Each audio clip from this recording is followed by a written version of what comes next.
Em dic Lourdes Boronat, soc de l'Escola Cases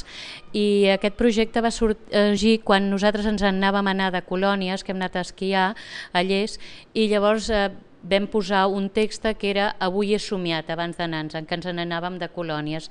Com són de sisè, eren les últimes que anirien junts i el que havien de fer, que pensaven com podrien ser aquelles colònies. A partir d'aquest moment els hi vaig donar les càmeres amb ells i els hi vaig dir que es fessin fotos, que procuressin no ser les típiques fotos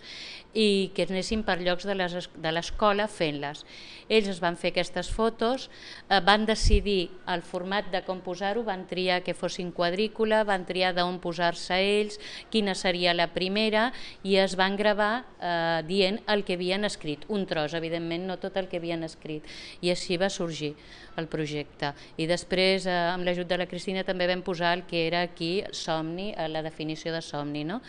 Però tot l'altre ha sigut fet per ells. Realment, això veure-ho als altres, però no us podeu imaginar el que els ha animat. Han volgut fer tots projectes, cal dir que jo tinc els de sisè, no? I s'han llançat a fer projectes, a voler gravar, a voler buscar músiques, a voler fer projectes de tota classe, des d'aquest que vam ser que avui he somiat, el de l'amistat, el de múscul, el de l'enterrament de la sardina, vull dir, tots han volgut participar i han anat molt bé perquè han buscat informació, ho han fet ells, han fet les fotos, han fet la música, han fet les gravacions, o sigui, s'han mogut moltíssim, a mi m'ha servit moltíssim i penso que és un projecte que seguiré fent servir, només veient tot l'entusiasme que hi han dedicat als meus alumnes, vull dir, per fer les coses, per buscar i per moure's ells sols, jo estic dient amb sisè, m'ha anat perfecte.